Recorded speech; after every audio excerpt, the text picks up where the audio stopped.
Yesu ashoboye byose. Uyu munsi umuntu yaba ari mubi akamuhindura rwose, bwa bubi bwe bukazima, ahubwo akagaragaza ubwiza abantu batari bamuziho. Nicyo yakoreye Matayo. Imana yacu ihabwa icyubahiro yuko ijya iduhindurira amateka.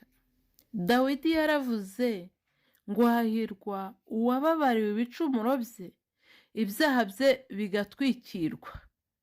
Yego, na Matayo yababariwe ibicumuro, ibyaha bye biratwikirwa, kuko Yesu yaravuze ngo nkunda imbabazi kuruta ibitambo.